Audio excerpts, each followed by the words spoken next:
Bonjour, bonjour à tous.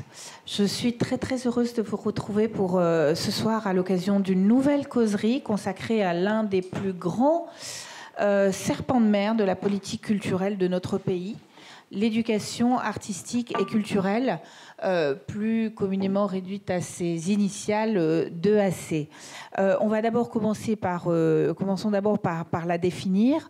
Comme le disait Emmanuel Etis, qui est vice-président du Haut Conseil à l'éducation artistique et culturelle dans une interview au Journal des Arts, le Haut Conseil à l'éducation artistique et culturelle dont la secrétaire générale Gaëlle Bébin est avec nous aujourd'hui. Emmanuel Etis disait l'éducation artistique et culturelle, c'est une éducation à l'art et une éducation par l'art, et qui repose sur trois piliers: la fréquentation des œuvres, et la rencontre avec les artistes, la pratique artistique et l'acquisition des connaissances. Est-ce que vous m'entendez bien? Parce que j'ai l'impression... Oui? D'accord. Ok, super. Alors, l'idée est née, l'idée de l'éducation artistique et culturelle est née juste avant mai 68 dans un colloque à Amiens, un colloque pour une école nouvelle qui réunissait aussi bien des éducateurs que des intellectuels et des militants qui avaient pour objectif, comme le dit un document du ministère de la Culture, ouvrez les guillemets, de jeter les bases d'une nouvelle pédagogie dans laquelle la formation culturelle, l'éducation artistique et l'ouverture au monde moderne seraient intégrées à la formation générale, une pédagogie dont la finalité ne serait pas la mise au travail, mais la préparation à la vie en commun et l'invention d'un art de vivre. De ce colloque, il ressortait que cette éducation artistique et culturelle devait commencer au primaire et privilégier le contact avec les artistes. Ça, c'était en mars 68. Et c'est vrai qu'il s'est passé des petites choses entre-temps, mais c'est vraiment entre les années 80 et les années 2000 que les choses se sont mises en place et que cette éducation artistique et culturelle s'est élargie à un public beaucoup plus large grâce aussi à des conventions signées au fil des années avec les ministères de la Justice, je crois qu'avec Robert Badinter en 86, avec le ministère de l'Agriculture, avec le ministère de la Santé, et avec aussi cette idée de plus en plus forte dès ces années-là que l'éducation artistique et culturelle doit renforcer le lien social, car tout le monde, enfin je crois que vraiment tout le monde est d'accord là-dessus pour reconnaître la puissance émancipatrice et socialisatrice de l'art et de la culture pour des personnes isolées, pour des personnes en situation de handicap, de maladie, de grande précarité ou des personnes en détention. Parmi les dates clés en fait de ces années qui vont de 80, des années 80 aux années 2000, il y a l'ouverture des établissements aux artistes. Ça, ce n'est qu'en 88 qu'on commence à laisser rentrer les artistes dans les écoles, pas avant. Et que, surtout, au tout début des années 2000, Jack Lang et Catherine Tasca, lui est alors ministre de l'Éducation nationale et elle, ministre de la Culture, lancent un plan ambitieux, très très ambitieux de 5 ans pour permettre à chaque élève de rencontrer l'art et la culture au cours de son cursus scolaire. On note aussi, bon, je vous rassure tout de suite, le plan s'est fracassé en très peu de temps, je crois qu'il a été arrêté.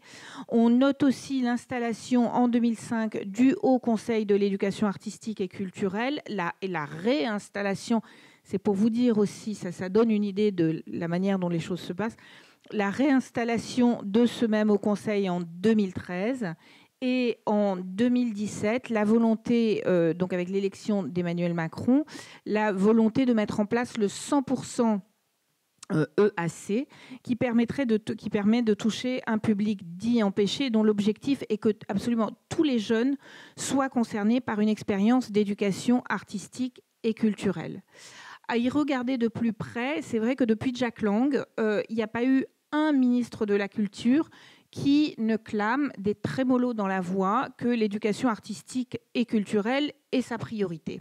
Ce qui n'a pas empêché la plupart de détruire ce que leurs prédécesseurs avaient fait, ce qui s'est passé pour le plan Langue Tasca, d'être rattrapé par un principe de réalité et une baisse de budget de son ministère, d'être rattrapé aussi par une incapacité souvent totale de dialogue entre les ministères, et que ce soit entre le ministère de la Culture ou le ministère de l'Éducation nationale, et que ce dialogue ministériel est quand même la condition sine qua non pour la mise en place de l'EAC pour tous les publics. Et avouons-le aussi, d'être rattrapé par un mépris quand même assez certain du milieu, de notre milieu, qui considère que l'EAC, c'est, comme on dit vulgairement, du socio-cul, et que c'est bien joli, mais qu'il ne s'agit pas d'art, mais d'animation. Et donc, qui ne veulent pas trop y aller non plus. Heureusement, certaines institutions ont pris le sujet à bras-le-corps, comme le BAL, et cet espace parisien d'exposition absolument formidable, d'exposition et pas seulement, de réflexion et de pédagogie dédiée à l'image documentaire sous toutes ses formes, et qui est ici représentée par sa codirectrice Christine Vidal, et qui porte à travers la Fabrique du Regard des projets menés avec des artistes, avec des jeunes issus des quartiers, alors vous dites des quartiers politiques de la ville, voilà, et des réseaux prioritaires, mais également avec des jeunes en situation de handicap mental. Heureusement aussi, il y a tous ces projets qui sont menés dans les centres de détention, ce dont nous parlerons avec Julien Boutet, qui est à ma droite, qui dirige le service territorial éducatif de milieu ouvert, on appelle ça un STEMO, de Drancy. Voilà. Mais si les publics empêchés sont à juste titre au cœur de nos préoccupations, est-ce qu'on se préoccupe suffisamment des artistes qui mènent ces projets, comme l'a fait, le fait et le fera encore probablement demain Olivier Masmontel, qui est à nos côtés ce soir, qui est à ma gauche. Vous l'avez fait, vous allez nous dire pour qui vous l'avez fait, mais notamment, je cite juste la source, mais il y a d'autres associations, d'autres structure avec laquelle vous avez animé ce type de projet, avec des enfants en difficulté ou avec aussi bien ou des enfants aussi en situation de handicap.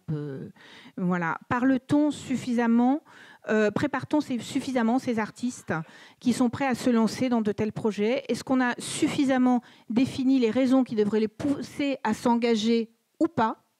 Est-ce qu'on a des vues avec eux? Est-ce qu'on s'est interrogé sur l'adéquation entre leurs attentes et celles des publics visés par ces ateliers? De la formation, s'est-on aussi préoccupé de la formation qu'ils devraient recevoir pour que tout cela se fasse dans les meilleures conditions? De leur responsabilité aussi et de leur posture au sein même d'un atelier. Voilà, mais écoutez, c'est de tout cela dont on va parler ce soir. Il y a 152 questions qui sont prévues. Je pense qu'on n'arrivera pas au bout, mais on va essayer. Et avant, je voudrais vous présenter nos invités, à commencer par Gaëlle Bébin.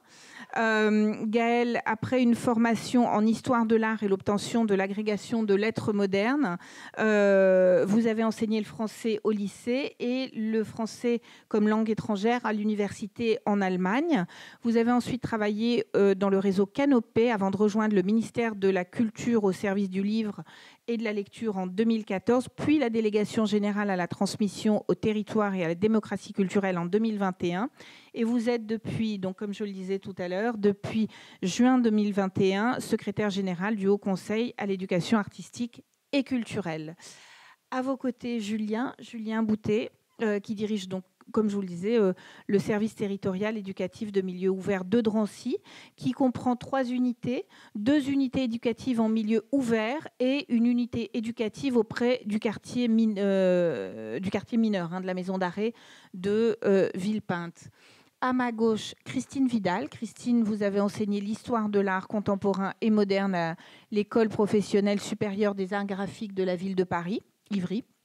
de 2001 à 2007 et à l'Université Paris-Dauphine de 2001 à 2008. Et parallèlement, vous avez mis en place de nouvelles approches pédagogiques au service culturel du jeu de paume, voilà, que vous quittez en 2008 pour rejoindre le BAL, où vous créez la Fabrique du regard, donc le pôle pédagogique du BAL.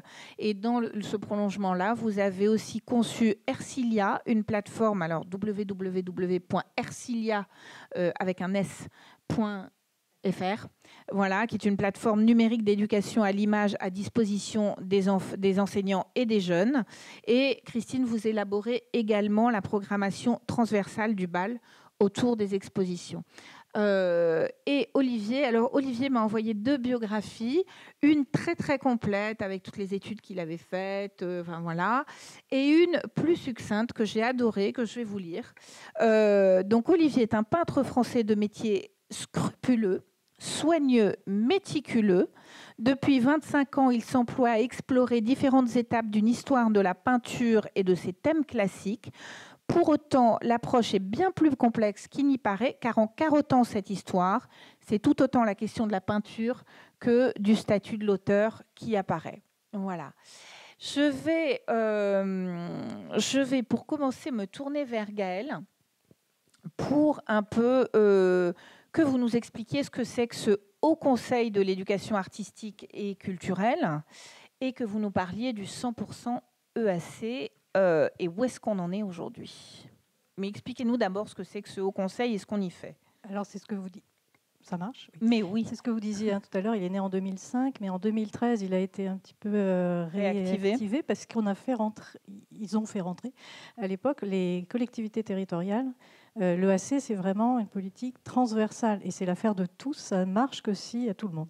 Et ça veut dire l'État, les collectivités territoriales, le monde de la culture, la communauté éducative, les associations. Tout le monde doit s'y mettre. Et donc, elles sont rentrées à ce moment-là. Et donc aujourd'hui, ce sont des représentants de l'État, de plusieurs ministères, donc éducation nationale et culture en tête, mais en fait, d'autres ministères sont concernés. Le ministère en charge de la famille pour toucher la petite enfance avec l'éveil artistique et culturel, puisque l'EAC commence avant même l'école. Ministère en charge de la ville pour justement les territoires prioritaires, QPV, qu'on appelle quartier politique de la ville, et puis les territoires ruraux qui sont également prioritaires.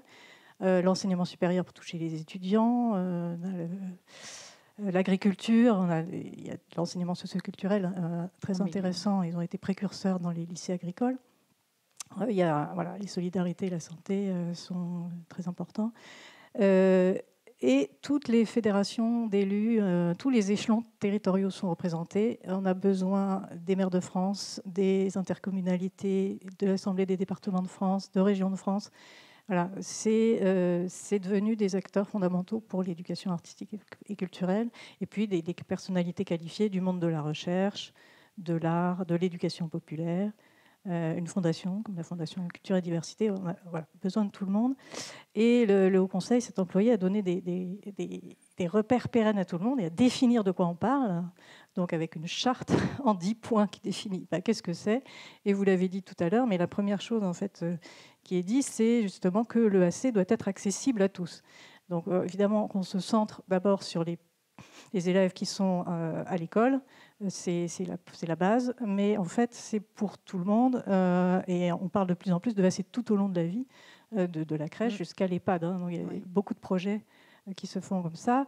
C'est donc l'articulation de la rencontre de l'artiste et de l'œuvre, de la pratique artistique et de l'acquisition de connaissances. Donc l'artiste, il est présent, c'est pas l'animateur, c'est l'artiste qui fait créer et l'artiste qu'on rencontre quand il s'agit d'art contemporain. Une éducation à l'art, mais une éducation aussi par l'art, parce que par l'art, c'est l'idée assez communément admise maintenant qu'on développe sa sensibilité et son esprit critique, et que ce sont des choses quand même essentielles pour le développement d'un jeune, mais pour tout le monde aussi. Et donc c'est transversal et on a besoin de tout le monde. Donc on a voulu valoriser justement ce rôle des collectivités et on a lancé un label 100% EAC dont nous avons eu dès 2022 la première session 79 lauréats et on a vu l'engagement de ces territoires très différents. Ça va de de la communauté de communes rurales jusqu'à la métropole, les départements, des grands centres urbains et des pôles, des PETR, les pôles d'équilibre territorial et rural, enfin, toutes sortes de territoires qui s'engagent pour 5 ans à toucher 100% de leurs jeunes chaque année avec un projet de qualité. Et ils s'engagent à ça. Et en fait, c'est le résultat de travaux très anciens. Et on vient vraiment les encourager et valoriser ce qu'ils font parce qu'ils font un travail absolument remarquable. Est-ce qu'on peut aujourd'hui parler de 100% ou pas?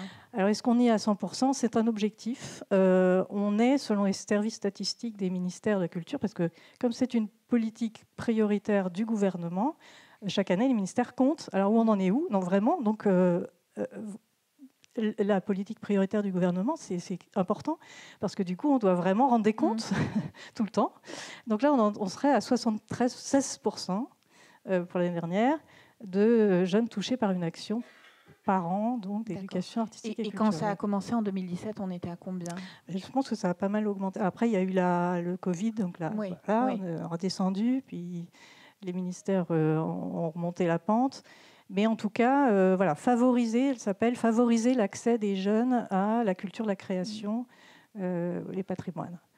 Et au niveau mondial, d'ailleurs, vous avez vu que très récemment, les États membres, donc ça en fait plus d'une centaine, ont adopté à l'unanimité un nouveau cadre pour l'EAC. Donc au niveau mondial aussi, on dit que les États membres de l'UNESCO ont donné un cadre commun en disant que l'EAC tout au long de la vie, c'était important et dans tous les types d'environnements éducatifs.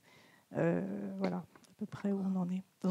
On est vraiment dans cette généralisation de l'EAC, incarnée par ce 100%. D'accord. Pourquoi, je pose la question et je la pose aussi à Christine, pourquoi cette rencontre entre le public dit empêché et l'artiste est-elle si importante? Christine? Je sais pas. Allô? Mais si. Ça marche. Non, ça marche. Oui. Je veux bien intervenir d'ailleurs sur ce que vous avez rappelé toutes les deux. Qu'est-ce qu'on entend par EAC?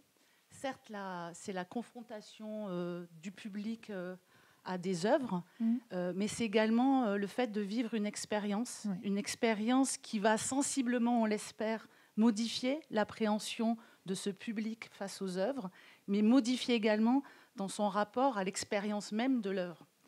Ce qui veut dire que finalement, on est du côté de la durée.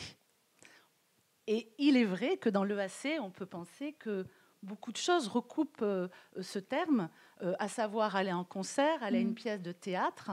Mais le fait de l'EAC, comme vous l'avez rappelé dans les 3 fondamentaux, c'est le contact avec l'œuvre, avec l'artiste, et c'est le fait aussi de pouvoir expérimenter. C'est-à-dire qu'il y a le fait de voir, mais aussi de faire, parce que par le faire, on arrive peut-être plus facilement à intégrer des problématiques, des méthodologies, acquérir des outils qui vont, en tout cas c'est ce qu'on défend, et j'imagine que pour vous c'est le même cas, qui vont justement permettre aux jeunes, dans le cadre du BAL, être réinvestis dans d'autres contextes.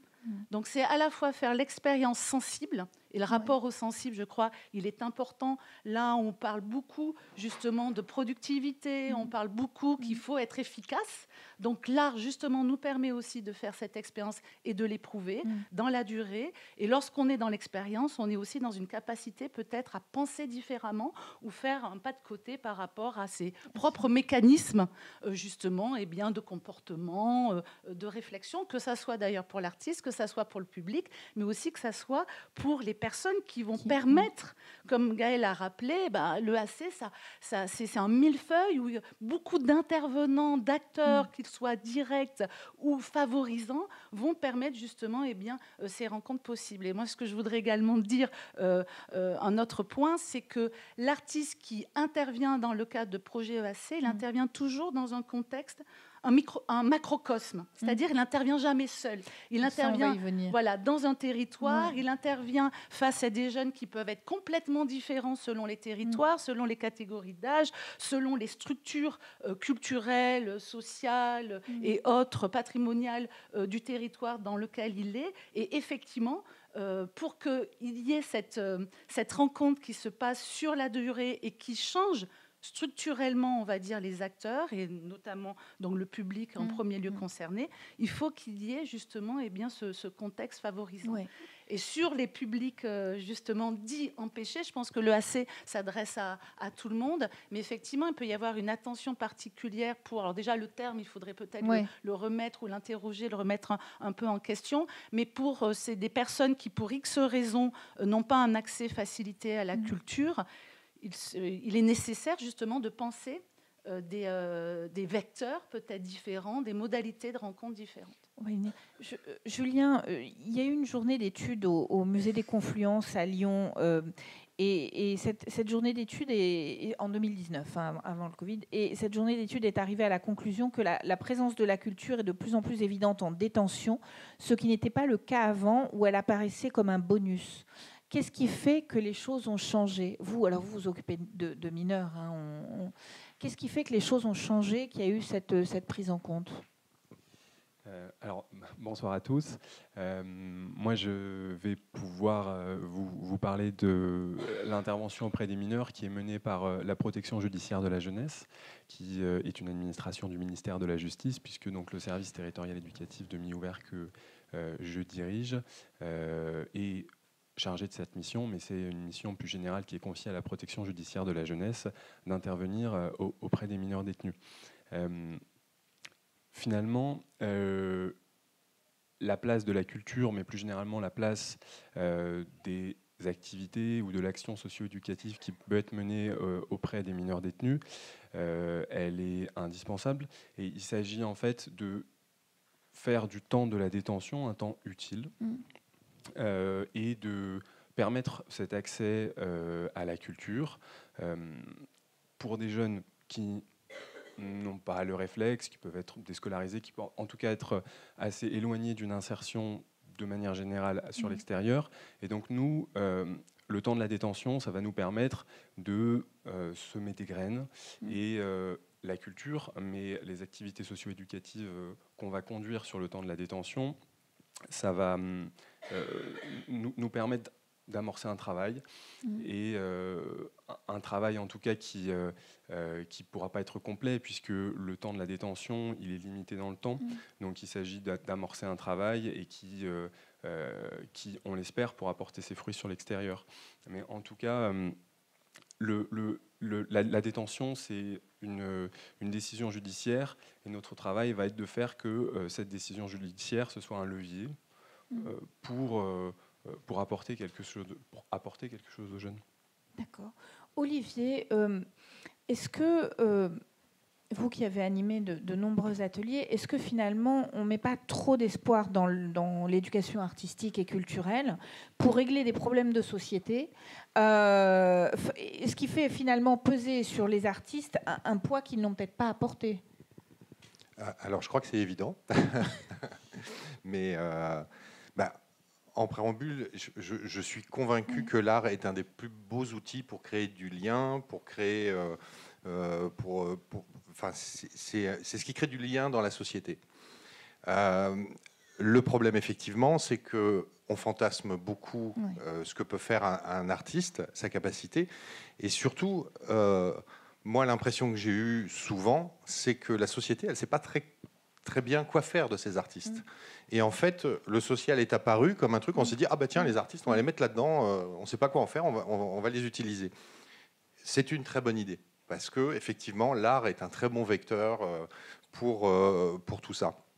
Mais après, effectivement, l'artiste ne pourra pas apporter les solutions à tout. Il lui faut une structure, il lui faut un encadrement, il faut que le projet ait une cohérence, et il faut qu'il y ait effectivement la volonté de tout le monde pour que ça marche. Oui. D'accord. Christine, quelle est la responsabilité de l'artiste face au public auquel il s'adresse? Alors, effectivement, comme on en parlait à l'instant, l'artiste intervient toujours dans un contexte et il n'est jamais seul. En fait, pour que le principe de l'EAC fonctionne, c'est un contrat, on va dire, tacite ou complètement formel entre le public concerné, prenons des jeunes, un artiste, un territoire, les adultes référents, par exemple, des jeunes, ou les adultes référents dans le cadre de milieux fermés, et puis un territoire et une structure, peut-être. Donc, en fait, il y a une alchimie qui doit prendre entre plusieurs interlocuteurs. Et c'est sans doute ça qui rend à la fois la chose passionnante et extrêmement complexe, parce que, justement, je crois aussi que pour que le projet soit mené, alors on pourra s'interroger comment on peut valider un projet réussi, ou en tout cas peut-être qui pourrait être amélioré, c'est le fait que les intentions de chacun soient suffisamment explicitées dès le départ. Pour vous, c'est ça la condition sine qua non pour que ça fonctionne? C'est une condition, c'est-à-dire que si un artiste a déjà une idée préalable pour un projet artistique et il ne s'est pas posé la question pour qui, dans quel contexte que je vais intervenir, avec quel partenaire, je pense que déjà c'est mal parti. Parce que justement, il y a des présupposés. Or, au contraire, l'EAC, c'est avant tout une rencontre. Et c'est un processus qui doit se mettre en place. Qui dit rencontre, c'est comme nous tous, on le vit. Quand on rencontre quelqu'un, on ne sait pas encore que ça va être notre ami. C'est toute une relation qui va se mettre en place. Et donc, c'est ce processus qui me semble important, parce qu'il peut générer vraiment des choses assez incroyables, de déplacement mental, de déplacement de comportement. Enfin, on va reparler peut-être de tous les bienfaits peut-être de l'EAC. Mais donc du coup, voilà, l'artiste, il est au cœur bien sûr du réacteur, mais pour favoriser les choses, il est pas seul. Olivier, pour vous, et puis Gaël ensuite, pour vous, quels sont les impératifs en fait pour qu'un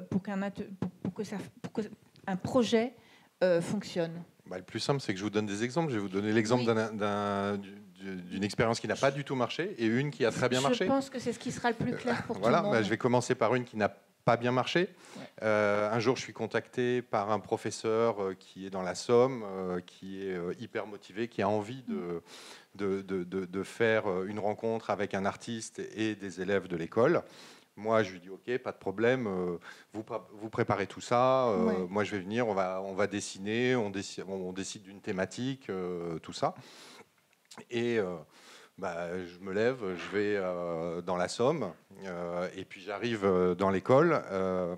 La classe d'art plastique, la prof avait fermé la clé parce qu'elle voulait pas qu'on utilise le matériel, donc il n'y avait pas de matériel. Et du coup, sans matériel. Qu'est-ce qu'on fait? C'est un peu difficile. Donc j'ai dit au professeur, je lui ai dit je vais prendre la classe et puis je vais faire un petit cours d'histoire de l'art. Et j'avais une journée de travail. Donc j'ai dit on va partir de Lascaux et on va aller à nos jours et on va faire ça toute la journée. Et j'ai démarré à 9h. Et à 9h30, il y a une deuxième classe qui est arrivée. Le professeur a dit c'est super ce que vous faites, vous me gardez les enfants. Et je me suis retrouvé avec 250 enfants en face de moi. Et j'ai fait un cours d'histoire de l'art toute la journée, de Lascaux à nos jours. C'était passionnant. J'ai adoré faire ça avec eux. Mais j'étais en colère après les gens qui m'ont pris pour un animateur culturel. Parce qu'effectivement, c'est le problème. Et c'est ce qui fait aussi que beaucoup d'artistes ne veulent plus intervenir. Parce que moi, j'avais de l'expérience et j'ai pu retomber sur mes pattes. Mais ça n'a pas bien marché. Maintenant, je vais prendre un exemple. Donnez-nous un peu d'espoir. Voilà, c'est toutes les interventions que j'ai fait avec La Source. Ou avec La Source, moi, quand j'ai commencé à intervenir, c'était sur le site de la Guéroulde, qui était le site historique. C'est en Normandie. C'est en Normandie, voilà.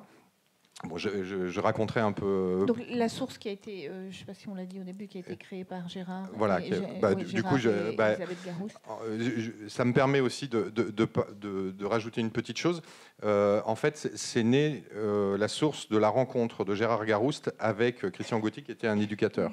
Et en fait, ce qui s'est passé, c'est que là où Gérard habitait, il y avait dans le village une famille où, en plein hiver, il n'y avait pas de chauffage, les fenêtres étaient cassées et Gérard est arrivé et il a dit c'est pas normal et donc il a réparé les fenêtres et tout ça. Mais ce que je voulais dire, c'est que Gérard, il n'a pas agi en artiste là, il a agi en citoyen. Et moi, quand j'interviens d'abord comme citoyen. Et c'est ça sur la notion sur laquelle je veux insister, c'est que l'engagement dans lequel on est quand on va travailler dans ce cadre-là, il est citoyen d'abord. Et c'est pour ça que je disais qu'on fantasme aussi sur les artistes, c'est-à-dire qu'on leur fait reposer cette responsabilité. Mais moi, je serais pour qu'il y ait des ateliers qui soient faits par des chefs d'entreprise, par des politiques, et qui se cognent 10 enfants en difficulté pendant une semaine et qu'ils essayent de voir qu'est-ce que c'est que de transmettre un message politique, un message entrepreneurial, un message... Et Gérard Garouste, pourquoi je dis c'est une révolte citoyenne, c'est que s'il avait été menuisier, il aurait créé une association autour de la menuiserie pour aider les enfants. Et en fait, c'est dans ce sens-là que je pense qu'il faut insister sur l'engagement de chacun dans ce genre de projet. Alors comment ça a marché ? Alors, pourquoi ça marche à la source ? Parce que déjà, la source a été créée sur un territoire. Et effectivement, il faut un territoire. Dans ce territoire, il y avait un maire qui était très impliqué dans le projet, qui l'a soutenu. Gérard, qui est arrivé avec sa volonté citoyenne et en disant « Moi, je suis artiste et je pense que l'art, c'est un super outil pour aider ces enfants. » Et après, c'est les aider sur le long terme. Et donc, les ateliers, quand on intervient à la source, on intervient avec des enfants qu'on revoit tous les mercredis, qu'on revoit pendant les vacances scolaires, qu'on suit des fois pendant des années. Et c'est ça aussi qui crée le succès. Et après, concrètement, chaque atelier, l'artiste est avec un éducateur et c'est un binôme. C'est-à-dire que l'atelier est mené à la fois par l'artiste, mais aussi par l'éducateur. Et on prépare l'atelier avec l'éducateur, on débriefe avec l'éducateur et souvent, on fait intervenir aussi des structures extérieures qui viennent à la source et on parle avec les encadrants qui sont aussi partie prenante du projet, qui s'engagent sur le projet. Donc effectivement, il faut cette alchimie de tout le monde pour que ça soit un succès. D'accord. Gaëlle, je voulais d'abord, en tant qu'artiste, quelles sont les bonnes questions pour vous à se poser avant de se lancer ? Pour faire des ateliers ? Voilà, un artiste qui veut se lancer pour faire un atelier, quelles sont les questions qu'il doit d'abord se poser ? Il ne faut pas faire ça pour l'argent, parce que c'est souvent le deal. C'est-à-dire que des artistes sont en difficulté, ils se disent « j'ai besoin d'argent, donc je vais faire un atelier ». Évidemment, il faut être payé. Alors ça, c'est un autre sujet, on pourra en débattre. Mais pas dire le contraire ici. Mais il faut le faire en ayant cette foi dans cette idée de la transmission, de l'échange aussi qu'il va avoir, parce que moi, tous les ateliers que j'ai faits, j'ai eu l'impression d'avoir autant reçu que j'ai donné. Et il y a cet échange qui est très important. Donc l'artiste a la chance aussi souvent d'être un peu poreux quand il fait une rencontre. Et quand moi, je rencontrais des enfants, ils m'apportaient aussi leur regard, leurs failles. Et on arrive dans un atelier avec son vécu d'individu. Donc avant d'être artiste, j'arrive comme un individu. J'arrive avec mes forces, mes faiblesses, j'arrive avec mes failles. Et alors, pour ce qui est des enfants avec lesquels on a travaillé à la source, souvent, c'est des enfants qui ont une défiance envers l'adulte. Ils ont été trahis par l'adulte, ils ont été battus, ils ont été violés, ils peuvent avoir des tas de problèmes. Généralement, l'artiste ne connaît pas le profil des enfants. Il ne connaît pas leur histoire. Il ne connaît pas leur histoire, mais on peut très vite s'imaginer que ça n'a pas été une enfance super rigolote dans les dessins, dans les attitudes, dans les comportements. Et donc, il va y avoir cet échange et il faut que l'artiste soit aussi un individu un peu sur ses deux jambes et soit prêt à donner, soit prêt à recevoir et des fois soit prêt à encaisser aussi. Moi, ça m'est arrivé d'être déstabilisé par un petit garçon, par une petite fille qui, en une phrase, vous démunit complètement par la détresse qu'il y a dans son regard, et vous faites votre atelier, et puis après vous allez pleurer dans votre atelier tout seul, de colère, oui, souvent de colère, souvent de tristesse, face au vécu que vous avez. Donc il faut aussi être capable d'être solide pour pouvoir faire ce type d'intervention. D'accord. Julien, pour un artiste qui voudrait travailler en centre de détention, quelles sont les questions qu'il doit se poser, ce qu'il doit avoir en tête avant de se lancer ? Nous, quand on rencontre les artistes intervenant avant la mise en place d'une activité culturelle ou artistique, on discute bien sûr projet pédagogique. Quel va être, au travers de l'action culturelle qui va être menée auprès des jeunes détenus, le contenu pédagogique qui va être porté, qui va être mis en place, puisque le temps de la détention, il peut être assez court, oui. Et la mise en place de l'activité, elle peut se faire de manière un petit peu décousue. Donc, c'est-à-dire que au-delà de la découverte qui peut être portée auprès des jeunes détenus d'une nouvelle pratique culturelle, d'une nouvelle pratique artistique, d'un art, d'un artiste qui viendrait présenter ses compétences, son œuvre, ce qu'il a envie de mettre en place auprès des mineurs. C'est aussi quel est le contenu pédagogique.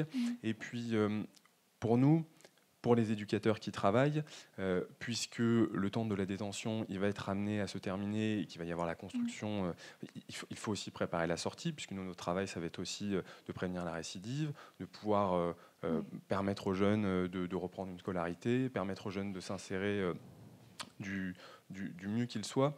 Et donc aussi, finalement, qu'est-ce que cette action, elle va nous dire du jeune ? Qu'est-ce que cette action, elle va nous permettre de travailler avec le jeune ? C'est-à-dire que moi, je vais interroger l'artiste ou les éducateurs sur finalement comment s'est déroulée l'activité, qu'est-ce qui a été repéré chez le jeune qui pourrait être travaillé, alors peut-être dans le cadre d'un atelier dès le lendemain, ou alors dans le cadre d'un autre travail éducatif. Et puis, nous aussi, ce qui est important, c'est qu'on a des jeunes en détention qui ont souvent des parcours qui sont émaillés d'échecs. Ils sont en échec scolaire, en échec dans tout. Et donc, quand on travaille avec les artistes à la préparation d'une action, se pose d'emblée la question de quelle va être la restitution. Oui. Quelle va être la production de l'œuvre, parce qu'il est aussi important qu'on travaille sur la valorisation. La valorisation déjà de soi pour le jeune, mais comment on construit cette valorisation. Et ça, c'est une question qu'on se pose d'emblée. Est-ce qu'on va faire une petite restitution collective à la fin ? Est-ce que ça va être tout simplement, au bout de 2 heures, la satisfaction de pouvoir observer quelque chose de beau, quelque chose de nouveau ? Ça, c'est aussi important. Oui. D'accord, cette validation, en fait, c'est une forme de validation de ce qui a été fait. C'est une forme de validation, mais qu'on prépare d'emblée. D'accord. Gaëlle, j'aurais voulu rajouter quelque chose sur qu'est-ce qu'au préalable l'artiste doit se poser comme question. Je crois que pour compléter ce qui vient d'être dit, ce qui est également important, c'est cette capacité de partage et de collaboratif. C'est-à-dire que l'idée dans un projet EAC, c'est pas du tout que les jeunes, puisqu'on parle ce soir notamment des jeunes, soient des exécutants de l'artiste, mais au contraire, l'artiste va proposer les cadres favorisant l'expression de tous. Alors ça veut dire pas forcément l'expression artistique de tous, parce qu'il ne faut pas non plus être dans l'illusion de former des artistes. C'est pas ça l'EAC, c'est de vivre une expérience qui va déplacer le jeune, et donc d'arriver à être attentif à tout un chacun, et que tout un chacun trouve sa place. Et ça, c'est sans doute peut-être le plus compliqué. Parce que justement, quand on est dans une démarche artistique, on a des schémas de pensée, on peut travailler seul, et du coup, là, tout d'un coup, on se trouve confronté à des groupes, alors qui peuvent être restreints, mais quand on travaille, par exemple, dans le cadre d'une classe avec 35 élèves, et de donner la place à tout le monde, et que tout le monde y trouve aussi, selon ses capacités, selon son comportement, une place, je crois que c'est ça, essentiellement, qu'il faut se poser comme artiste. Est-ce qu'on est prêt à ce partage, quitte à être déstabilisé, quitte à revoir peut-être son projet initial, parce que bien souvent, dans les projets EAC, L'artiste aussi fantasme sur les jeunes, comme les jeunes peuvent fantasmer sur l'artiste, parce que tant qu'ils n'en ont pas vu, pour eux, ça ne veut pas dire grand-chose, à moins d'avoir déjà eu un background de par sa famille, de par... voilà.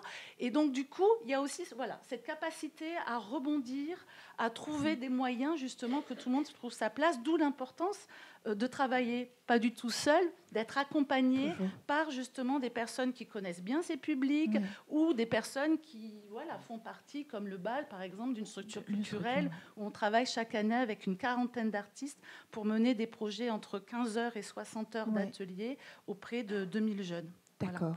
Alors justement, Gaëlle, je me tourne vers vous, mais aussi un peu vers vous tous. À qui un artiste qui voudrait s'engager dans un projet d'éducation artistique et culturelle, à qui doit-il s'adresser pour pouvoir s'engager pour ça? D'abord, effectivement, la rencontre, elle se fait dans les deux sens. Et je crois beaucoup effectivement à la création artistique partagée, la co-création. Et c'est des choses qu'on voit arriver dans les appels à projets, dans les propositions de résidence, parce que je crois aussi beaucoup au temps long pour cette transformation mutuelle en fait, de l'artiste et des participants, pour cette ouverture des imaginaires, du regard. C'est un moment de transformation. Et donc, il y a les résidences artistes en territoire. C'est vraiment l'idée d'aller créer pour un artiste, partager ses doutes, ses expérimentations, son processus de création. Et c'est ça qui va être intéressant. Et la création dans un territoire, en mixant les publics, ce qui est intéressant aussi, parce qu'il va aller dans les écoles, dans les centres sociaux, dans les EHPAD. Et il va s'inscrire dans un lieu qui est a priori plutôt éloigné justement des équipements culturels. Ce que fait par exemple la DRAC Grand Est, c'est ça. Par exemple, l'été, il y a ce qui s'appelle les jeunes estivants dans le cadre de l'été culturel. Et voilà, des jeunes artistes, parce que ça participe aussi de l'idée d'insertion professionnelle pour les artistes, parce qu'ils prennent des jeunes diplômés. Et puis qui vont faire des projets avec tout le monde pendant plusieurs semaines. Les ateliers Médicis qui se sont justement implantés dans les quartiers périphériques à Clichy-sous-Bois-Montfermeil et qui vont grandir et occuper dans quelques années un bâtiment encore plus grand et devenir un centre national de résidence, et qui le font déjà, qui envoie des artistes partout en France pour faire justement, ils utilisent ce terme de co-création, j'ai vu dans leur projet. Ils font ça l'été avec Transat, pareil vers des publics prioritaires. Donc ça, voilà, le temps long, les résidences. Donc il y a s'adresser aux DRAC. Alors les DRAC et tous les appels à projets, qui se déclinent. Effectivement, il y a d'abord les politiques interministérielles culture-justice avec un protocole qui rappelle le droit à la culture pour les détenus, et puis les appels à projets qui se font avec la PJJ et la DRAC, et de même pour la santé. Il y a en préparation une convention culture, santé, médico-sociale, handicap avec le ministère de la Culture, et ça se décline au niveau des appels à projets des ARS, des agences régionales de la santé, et des DRAC, qui proposent des projets aux artistes. Donc le premier interlocuteur, ça serait la DRAC les conseillers action territoriale et culturelle des DRAC sont de très bons relais. Je voudrais parler de formation maintenant. Est-ce que, à vos yeux, Julien, Christine, Olivier, est-ce qu'une formation est nécessaire est-ce que les artistes doivent être formés avant de se lancer? Allez. Alors, je pense que c'est indispensable. Mais ce que je veux rappeler avant tout, c'est que mon métier, c'est de ne pas faire des ateliers. Ouais. Mon métier principal, je suis artiste. Et ça, je le rappelle une nouvelle fois. C'est pour ça que je parle de formation, parce que ce n'est pas votre métier. Exactement. Ça n'est pas mon métier à plusieurs titres. C'est-à-dire que mon métier principal, je suis peintre, donc je fais de la peinture. Et en tant que citoyen, j'ai décidé de donner 20% de mon temps à monter des ateliers. Et ça passe dans ce sens-là, parce que souvent le discours des pouvoirs publics, c'est on ne sait pas quoi faire de l'artiste, on va faire de l'animation culturelle avec lui, et les artistes se retrouvent embringués dans une forme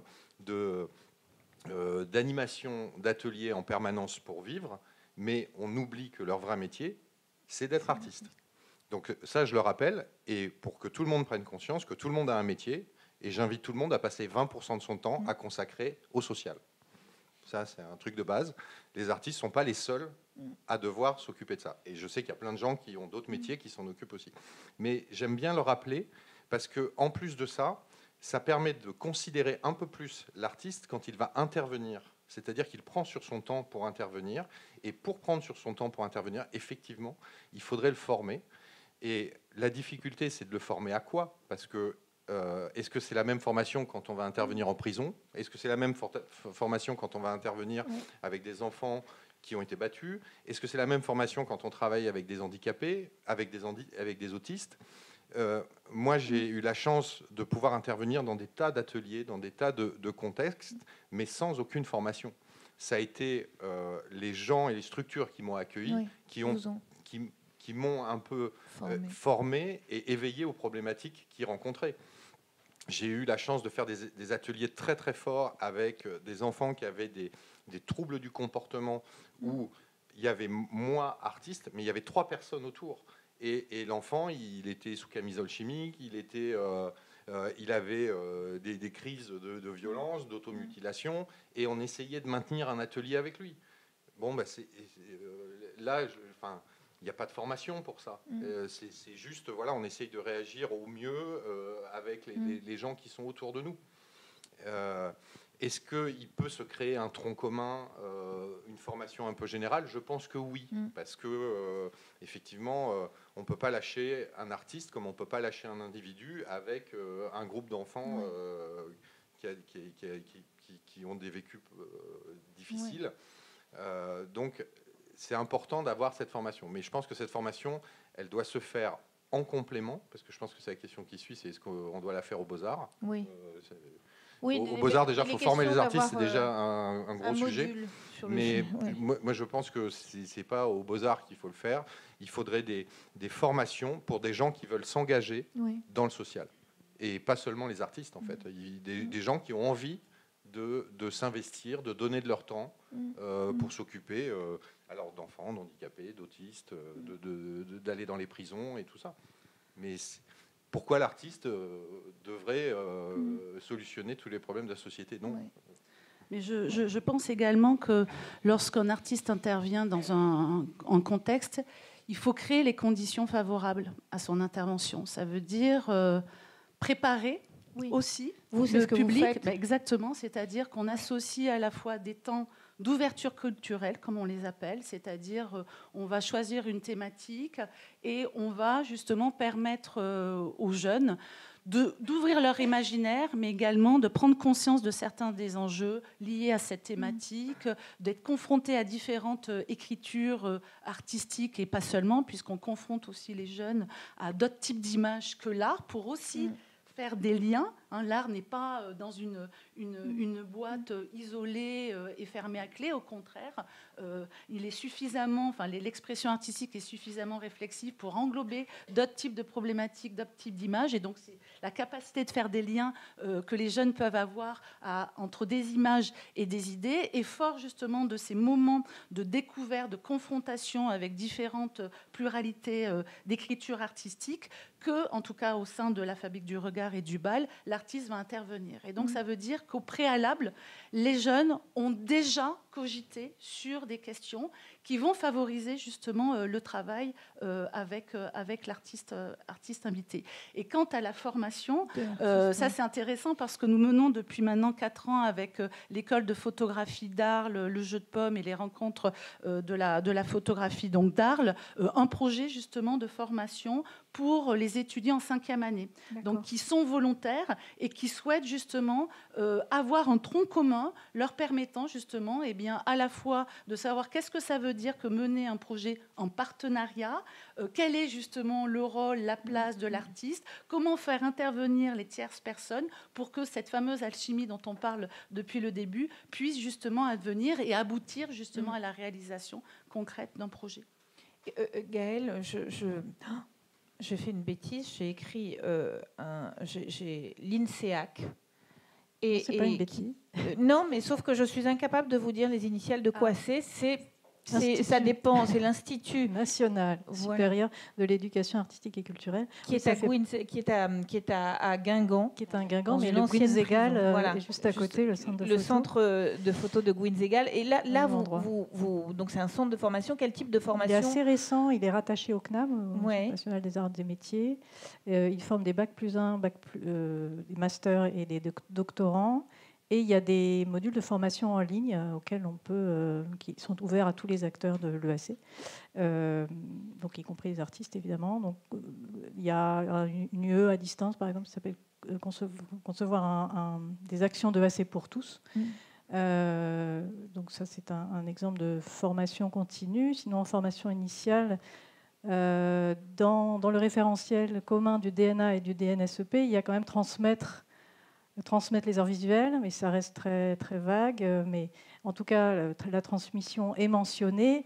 Après, est-ce que ça fait l'objet d'un module où il faudrait faire un état de lieu pour voir comment les écoles d'art se saisissent de cette compétence de transmission? Il y a aussi prendre en compte le handicap et l'accessibilité dans ces actions professionnelles. Ça existe aussi dans le référentiel. Il y a des CFPI, alors il n'y en a que 4, des centres de formation pour les plasticiens intervenants, mais il n'y en a que 4 en France. Mais là, c'est 1 an, des stages pour intervenir auprès de tout milieu, carcéral, hospitalier, les jeunes à l'école, voilà. Et puis, alors il y a le programme qui est réduit à 5 grandes écoles, le AIMS, artistes intervenants en milieu scolaire. Donc il y a par exemple la FEMIS, les Beaux-Arts de Paris, l'ENSAD, les arts décoratifs. Et là, c'est une formation en résidence à l'école auprès d'écoles qui sont justement qui sont éloignées des équipements culturels.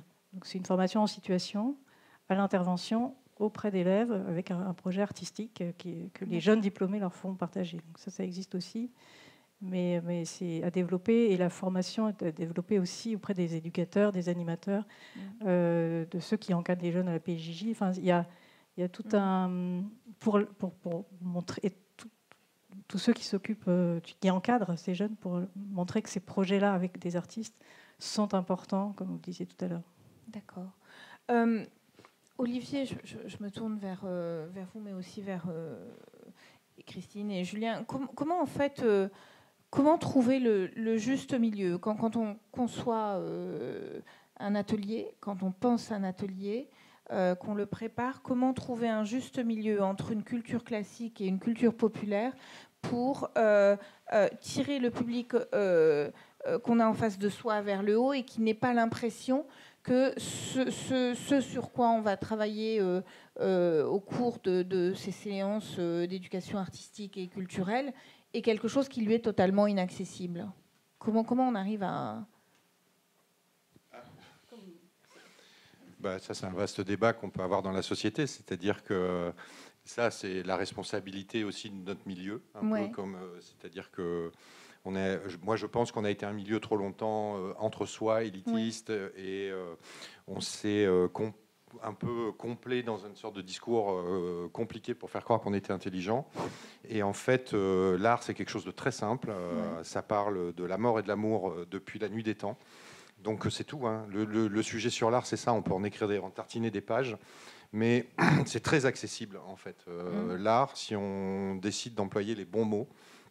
Et moi, j'ai eu à parler d'œuvres conceptuelles. J'ai pu parler de Joseph Kosuth, j'ai pu parler de Daniel Buren, j'ai pu parler à des enfants, à des handicapés, à trouver les mots pour leur expliquer. Et ils n'avaient pas l'impression que je les prenais pour des abrutis. Donc, c'est aussi ça. C'est aussi de la part des artistes, de l'institution, de tout ça, de rendre aussi accessibles des problématiques qui sont pas si compliquées que ça. Un artiste, on parle de la vie, on parle de nos angoisses, on parle de la société. On est tous là-dedans et c'est très accessible en fait. On en a fait un truc compliqué, mais c'est pas compliqué là. Ouais. Et en plus, on a fait un truc de l'art, on a fait un truc cher. Donc c'est cher et compliqué. Donc on a tout fait pour complexer les gens. Mais en fait, l'art, c'est gratuit et c'est très simple à comprendre. Donc...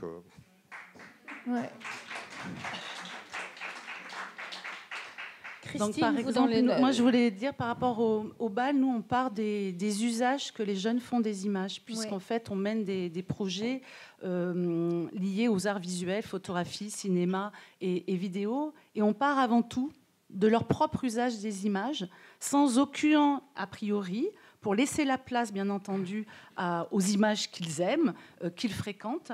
Et généralement, lorsqu'il s'agit justement de convoquer l'art, donc avec un grand art, mais il y a plusieurs types d'art, il me semble aussi, plusieurs pratiques, plusieurs marchés, enfin bon, bref, on peut débattre. Et il s'agit justement d'arriver petit à petit à les déplacer. Non pas pour qu'ils voient l'art du côté du patrimoine de quelque chose qui serait poussiéreux, mais qu'au contraire, ils comprennent qu'ils s'inscrivent aussi en s'intéressant, par exemple, je ne sais pas, au selfie, qu'ils s'inscrivent dans une histoire en s'intéressant aussi à ce type d'image. Donc nous, ce qu'on fait, on crée justement à partir des images qu'ils aiment, à partir de leur usage, on va petit à petit les amener, on va les embarquer pour justement se confronter avec des images liées à une histoire, l'histoire de l'art et pas seulement l'histoire des images, pour comprendre justement que, ça parle le même langage, alors avec des contextes différents, avec des techniques différentes. Et je donnerai par exemple le cas d'un travail que des jeunes collégiens ont mené à partir des photographies de Claude Cahun, photographe des années 1930, donc ça date un petit peu, en noir et blanc. Et en fait, ils ont compris que ça parlait aussi d'eux, et ils se sont emparés justement de tout ce travail photographique de Claude Cahun pour mener justement plusieurs vidéos, des stories sur Instagram, déconstruisant justement cette question du cliché, du stéréotype lié au selfie et à la question aussi du genre, puisque chez Claude Cahun, il y a aussi cette question. Qu'est-ce qui, pour adhérer à un projet, est-ce que vous pensez que les jeunes, donc un projet mené par un artiste, est-ce que vous pensez que ces jeunes, enfin là on parle essentiellement des jeunes, mais que ce public-là doit connaître le travail de l'artiste avant de... Olivier, pour vous, ils doivent d'abord connaître votre travail pour être embarqués ou pas forcément? Non, c'est une rencontre. La rencontre, elle peut se faire dans l'instant. Bonjour, je m'appelle Olivier, je suis artiste peintre. Alors la première question généralement, et alors ça vend cher. Enfin, voilà, c'est très simple souvent comme premier échange. Et derrière arrivent d'autres questions. Mais alors ça veut dire quoi? Qu'est-ce que tu fais de tes journées? Et donc là on commence à dire moi je peins plutôt des paysages parce que j'aime bien les paysages. Et là je commence à montrer des images de ce que je fais. Et c'est une manière de se présenter à l'autre. Et on se présente mutuellement. Mais c'est vrai que quand on intervient souvent à l'école, là, c'est pas mal que le professeur nous intègre dans le programme et nous situe un peu. Voilà, il y a un artiste qui va venir. Qu'est-ce que c'est un artiste? Et puis voilà. Les deux sont bien. Julien, dans les ateliers qui sont menés dans les centres dans le centre que vous dirigez, qu'est-ce qui prime pour vous? Est-ce que c'est l'échange? Est-ce que c'est la transmission? Ou est-ce que c'est la création? Les trois.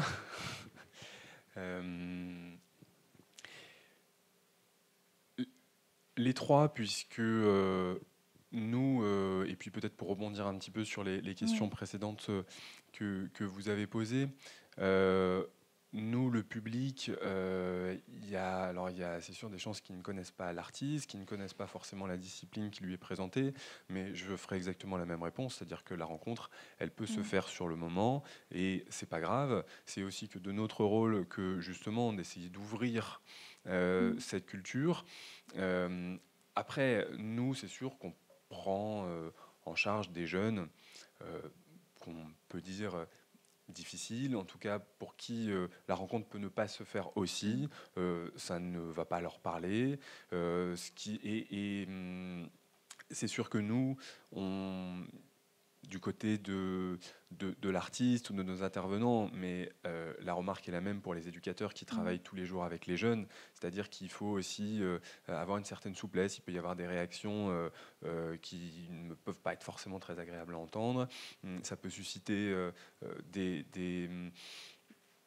réactions qui peuvent peut-être heurter, mais en même temps, pour nous, ça va être aussi la base du travail éducatif, c'est-à-dire que la réaction, elle va nous dire quelque chose, et on va pouvoir aussi travailler à partir de cette réaction. Et la découverte d'une discipline culturelle, ça va susciter des questions, ça va susciter des réactions, et puis à la fin,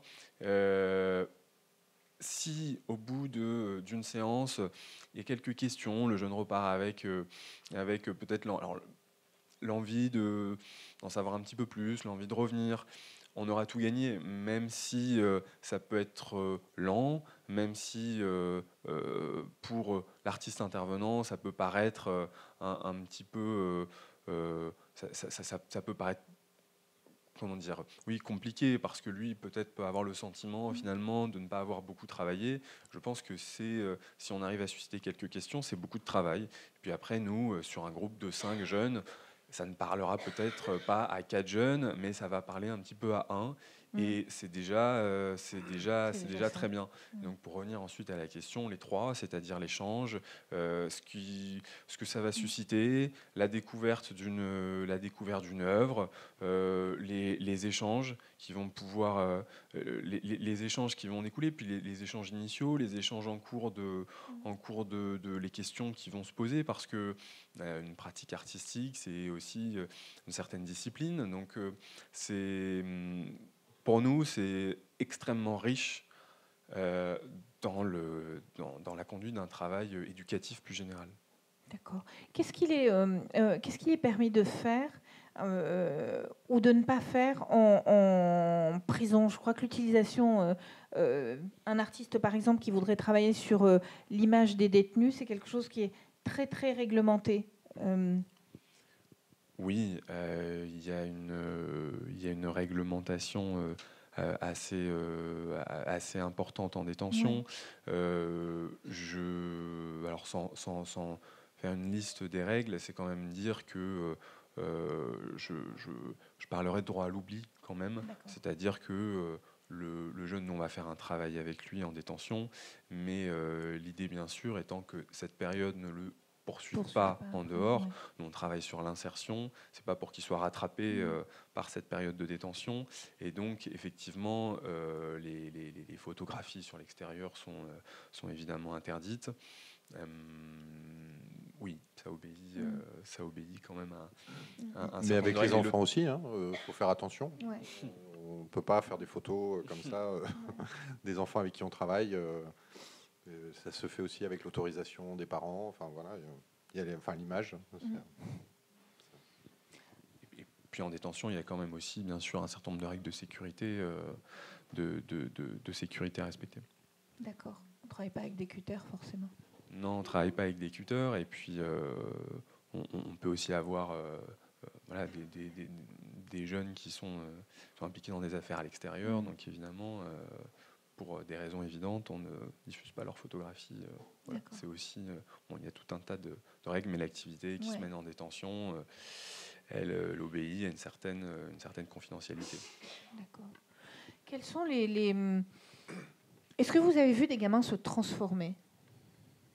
Ah oui, moi j'ai des très belles histoires. Mais racontez-nous-en au moins une ce soir. Alors elle est belle et elle est triste. Mais dans un des ateliers que j'avais fait à la Source, il y avait un petit garçon qui était vraiment... il était compliqué. Il monopolisait toute l'attention de l'atelier. Alors ça, c'est aussi très compliqué quand tout d'un coup, on en a un qui... il arrivait, il nous insultait, il nous crachait dessus. Enfin voilà, c'est ce type de violence. Et avec l'éducateur, on se disait, est-ce qu'on le garde, est-ce qu'on le garde pas? Parce que là, il met aussi l'atelier en péril. Donc on décide de continuer à le garder. Et on essayait de lui parler, on essayait de... Et puis, on n'y arrivait pas. Et au bout du troisième jour, comme il refusait tout le temps, et puis il était toujours dans cette violence et tout ça, même à l'heure du goûter, et on le traînait comme ça pour l'amener au goûter, parce qu'il voulait pas, il faisait semblant de fuguer, enfin... Et moi, j'en ai eu marre, et j'avais marre de le tirer, et je l'ai attrapé, il n'était pas très grand, et je l'ai mis sur mes épaules. Et je lui dis comme ça, je t'amène... À partir du moment où il a été sur mes épaules, il n'a plus rien dit. Il avait tout d'un coup, et là, je n'avais pas agi en tant qu'artiste, et en fait, j'ai appris que... il était le vilain petit canard de la fratrie, probablement le fruit d'une liaison de sa maman. Donc son beau-père le détestait, tout le monde le détestait, donc il détestait tout le monde. Et là, j'avais fait un geste qui était lié à la figure paternelle que certainement il n'avait jamais eue. Et ça l'a calmé. Et on a pu terminer l'atelier ensemble, avoir une sorte de... relation de confiance, et puis en fait il a été placé après dans une famille d'accueil. Je pense qu'il y a beaucoup d'histoires, quelles qu'elles soient, qui rejoint ce que vous dites, c'est-à-dire qu'à partir du moment où il y a un travail de durée, qu'il y a une rencontre qui se fait, parce qu'on peut rencontrer des gens, mais sans qu'il y ait vraiment une rencontre, on en parlait au début, forcément ça agit autant sur l'intervenant, l'artiste, mais également sur les jeunes, bien entendu, mais aussi sur les personnes qui vont, les enseignants, les éducateurs, qui vont aussi participer à ces projets. Nous avons, par exemple, au BAL, nous avons été suivis plusieurs années sur différents types de projets par des sociologues pour justement essayer de mesurer les effets structurants autant chez les jeunes que chez les adultes. Donc ça peut changer la manière justement de penser sa pédagogie quand on est un enseignant. Ça peut être pour un éducateur la façon justement d'envisager le rapport aux jeunes différemment, qui va finalement aussi modifier ses propres pratiques professionnelles. Ça va être pour l'artiste la capacité à plus expliciter le travail qu'il peut mener auprès du public. Et puis bien entendu pour les accompagnants, c'est aussi comprendre les différentes modalités possibles d'émergence justement de cette capacité à sortir de soi, à devenir plus acteur, agissant. Et il est vrai aussi, alors on parle beaucoup là de par la source des effets, on va dire, sociaux, mais on peut aussi se dire que l'éducation artistique et culturelle, c'est d'agir pour que des jeunes, quels qu'ils soient et quel que soit leur passé, etc., et ce qu'ils vont devenir, puissent être en capacité à être peut-être moins crédules vis-à-vis justement des images, vis-à-vis des pensées, des stéréotypes dominants dans la société, et prendre plus position, non pas pour revendiquer, mais peut-être pour formuler, argumenter différemment. Et ça, effectivement, quand on travaille sur la durée avec des jeunes, on s'aperçoit cette capacité aussi à formuler, à argumenter différemment, à s'approprier, grâce à des pratiques artistiques, d'autres façons de se comporter aussi. Et ça, c'est, je crois, quelque chose de très important à dire, et quel que soit le contexte, le milieu dont proviennent les jeunes. Je peux vous raconter un autre atelier aussi qui illustre un peu ça. On avait une semaine d'atelier avec un groupe d'enfants, aucun ne se connaissait. Ils arrivaient tous par des services sociaux différents et un peu éparpillés aux quatre coins du département. Et chaque année, généralement, le ministère donne une sorte de thématique globale. Donc cette année-là, c'était le cirque. Donc moi, j'avais fait tout un atelier de dessin sur le cirque. J'arrive le lundi, début d'atelier, le cirque, manifestement, ça prenait pas. Et donc j'étais avec le dessin, on va faire des tics, des clowns. Ils sont fichés complètement. Et dans le groupe d'enfants, il y avait un garçon qui avait 12-13 ans, mais qui savait ni lire ni écrire. Et à un moment, il a commencé à faire un chœur parce qu'il était plus ou moins en train de tomber amoureux de la fille qui était en face de lui. Donc il a dessiné un chœur, il lui envoie un chœur, et puis un autre décide d'envoyer un autre chœur. Et j'ai dit, voilà, on va faire des chœurs. Et toute la semaine, on a dessiné des chœurs, un peu comme Jem Dine. Et il y avait des chœurs noirs, rouges, et on a fait un très grand tableau avec des chœurs.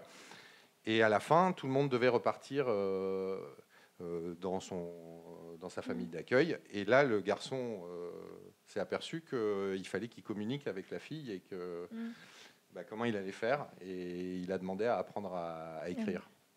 Donc voilà, c'est ce genre de petites choses que peut provoquer aussi un atelier. C'est comprendre le lien social peut se faire différemment qu'à l'école, parce qu'en fait, à l'école, on n'arrivait pas à lui faire rentrer l'utilité d'apprendre à lire et à écrire, mais à partir du moment où il est tombé amoureux, il a vite compris que c'était vital pour lui d'écrire. C'est une très jolie histoire pour en terminer avec mes questions à moi.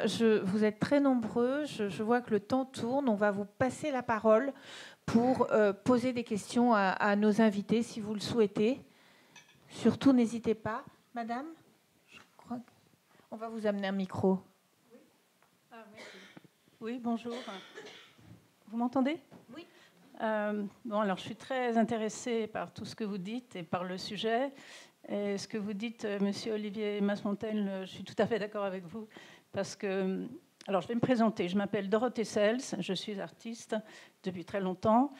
Et en 1976, au moment où le Centre Pompidou allait s'ouvrir, j'ai fait partie de l'Atelier des enfants. Je fais partie de l'équipe de l'Atelier des enfants qui avait été conçue et créée par Danielle Giraudy, qui elle-même est conservateur de musée et qui avait en tête d'essayer de faire un travail avec des enfants, un travail pédagogique et une approche aussi de l'art, puisque au Centre Pompidou, il y avait beaucoup de choses à voir, il y avait un musée, etc. Et en ce qui me concerne, je voudrais tout de suite rebondir sur ce que vous avez dit tout à l'heure. Oui, je suis artiste, moi je travaille la peinture, le dessin, j'ai fait beaucoup de performances en utilisant le comestible, l'idée du partage m'intéresse, mais je ne me suis jamais pensé « Ah, je suis artiste, donc je vais faire des ateliers ou travailler avec des enfants ». C'est parce que le sujet m'intéressait. Quel sujet? C'est ce dont vous parlez maintenant. J'avais envie de deux choses. Que des enfants puissent s'exprimer. Moi, j'ai essentiellement travaillé avec des enfants du primaire et des adolescents, et pas avec des enfants atteints de maladies ou de problèmes particuliers, enfin graves. Et la deuxième chose, c'est qu'à partir du moment où, au Centre Pompidou, on a voulu essayer de faire quelque chose, je voulais, par des moyens extrêmement simples, que des enfants puissent aller voir des œuvres de Klein, enfin de toutes les œuvres du musée, et que ce soit facile. Je suis en effet tout à fait d'accord que l'art, c'est quelque chose de simple, mais tout dépend comment on en parle et comment on peut y accéder. Et par exemple, moi, avec cet atelier couleur, je trouvais très important, enfin j'avais une idée très simple, c'est d'essayer d'apprendre à regarder pour apprendre à voir. Et comment on peut faire? Et ça, c'est une chose très simple. Et alors, il faut que vous voyez une chose, c'est qu'en fait, je vous parle de quelque chose qui a 50 ans. Parce que le Centre Pompidou s'est ouvert en 1977, mais le quartier que vous connaissez était un quartier encore extrêmement populaire. Je vous dis ça parce que ça avait une importance très importante par rapport à ce que je voulais faire. Pardon, madame, excusez-moi de vous couper, mais en fait, on a très peu de temps qui reste et je voulais vous inviter à poser votre question pour que d'autres puissent aussi en poser. En fait, je pense que ce qui serait important, c'est, dans tout ce que vous dites, qu'il y ait un ou deux exemples de comment on travaille avec des enfants. Et c'est ce que j'allais vous dire, mais j'ai fait une introduction un peu longue. C'est-à-dire qu'en fait, pour apprendre à voir la couleur, on peut voir la couleur dans les rues, sur les affiches, qu'est-ce qui se passe autour de nous. Donc j'avais un objectif très simple, c'est de pouvoir emmener des enfants dehors pour qu'ils fassent des observations de ce qui se passait, qu'ensuite on fasse un travail sur la couleur, par exemple dans l'atelier, et qu'ensuite on puisse aller voir des œuvres de Klein ou autres. Je pense qu'il faut donner des exemples très simples. En fait, ce que je voulais, c'était de désacraliser l'idée d'un musée. Et en même temps que les enfants soient à l'aise, parce que venir dans un musée, surtout ce musée-là à l'époque, c'était impressionnant. Donc je voulais que les gens soient à l'aise. Et je travaillais avec les enseignants des classes. Merci.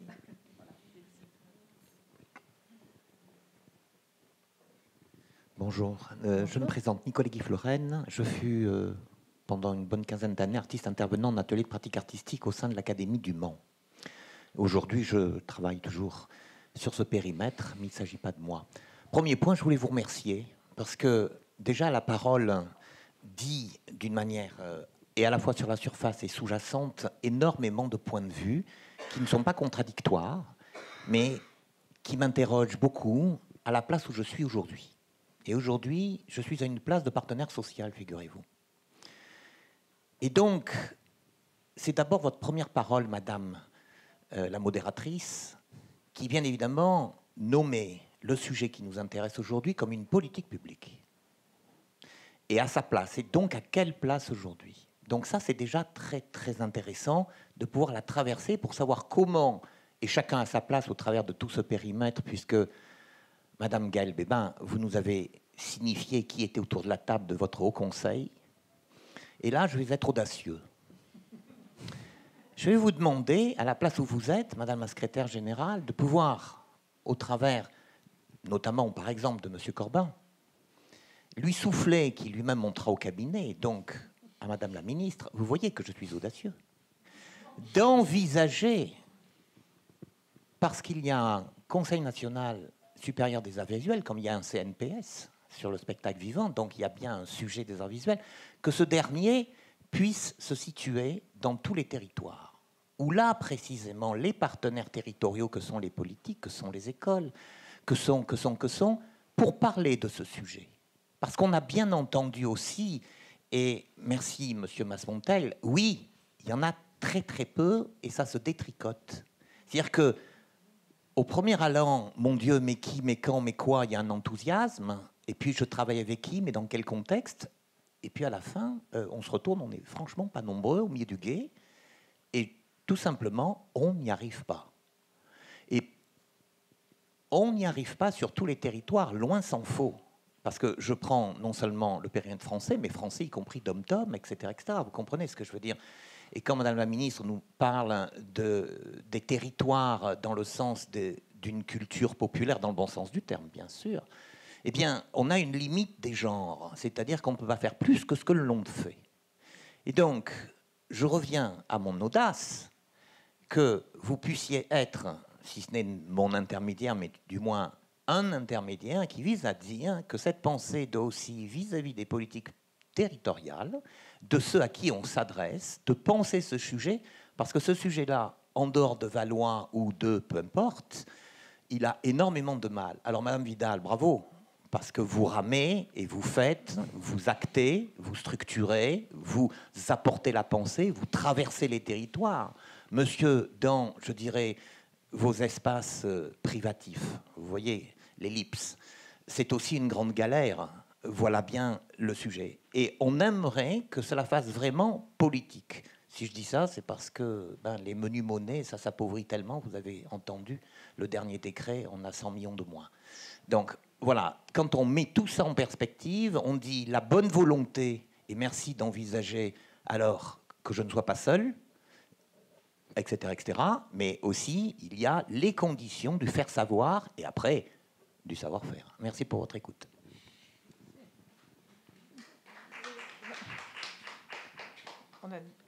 Mais là, des questions. Voilà, on va vous donner le micro. Merci, monsieur. Bonjour, bonsoir à tous. Merci beaucoup pour tous ces échanges. C'était très intéressant. Moi, j'ai deux questions. Alors, la première, c'est de savoir si c'est vraiment utile quand un artiste anime un atelier, prépare un atelier dans des contextes un peu difficiles. Est-ce que c'est vraiment nécessaire et utile qu'il se présente en amont et qu'il ne rentre pas directement dans un petit jeu et ensuite dans la pratique artistique directement avec les enfants ou les détenus? Pourquoi je pose cette question? Parce que moi-même intervenant dans des contextes difficiles, j'ai pas du tout l'habitude de me présenter. C'est-à-dire que je suis là pour faire une activité et je me présente pas. En fait, j'ose pas forcément me présenter parce que j'ai peur que après les enfants, je veux dire, soient complexés ou n'osent pas se lâcher dans la pratique artistique. Donc ça, c'est la première question. Et la deuxième question, c'est comment vous travaillez avec les éducateurs en amont, que ce soit en centre, en maison d'arrêt, ou à l'association La Garouste. Comment ça se passe, l'étape éducateur? C'est-à-dire avant d'entrer dans l'atelier, de faire un atelier avec les enfants. Ça, c'est cette articulation-là, pour qu'ils soient complètement... Merci beaucoup. Julien, vous voulez commencer? Le travail avec les éducateurs au préalable? Oui, le travail avec les éducateurs, c'est une étape indispensable.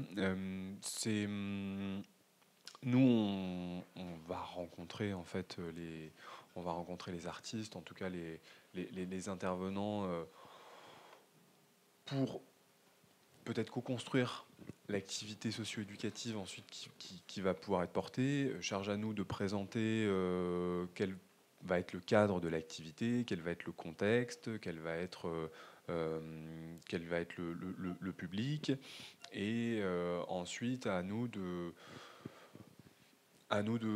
co-construire la dimension pédagogique du projet.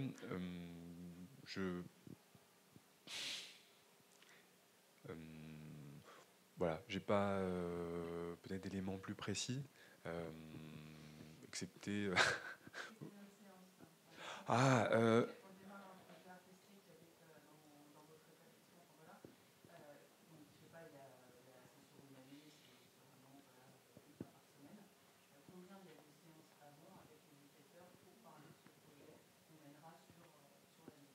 Non, alors ça c'est une temporalité qui peut être assez courte parce que de notre côté, on n'a pas la compétence artistique.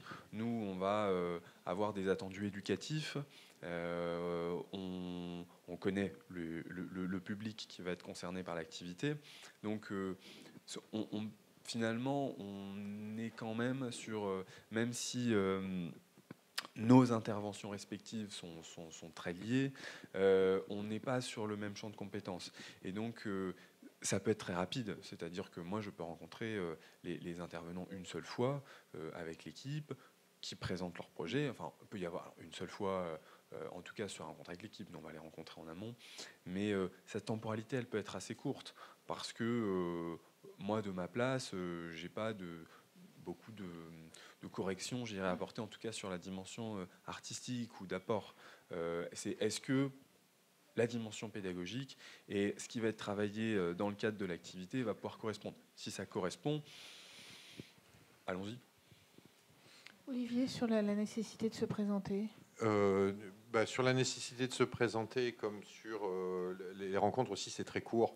Un rendez-vous suffit pour comprendre l'âge des enfants avec qui on va travailler, la temporalité, ce que l'artiste va faire et intervenir. Il faut que ce soit très court.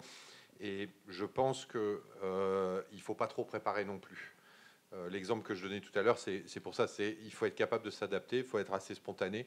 Quand on arrive avec un projet beaucoup trop fermé, entre guillemets, c'est-à-dire avec un cadre trop défini, et effectivement, quand l'artiste l'a trop fantasmé, ça va dans le mur à 100%. Et dans la nécessité de se présenter, c'est pareil. Quand on est face à des enfants, en tout cas, la spontanéité prime. On ne peut pas tricher face à un enfant.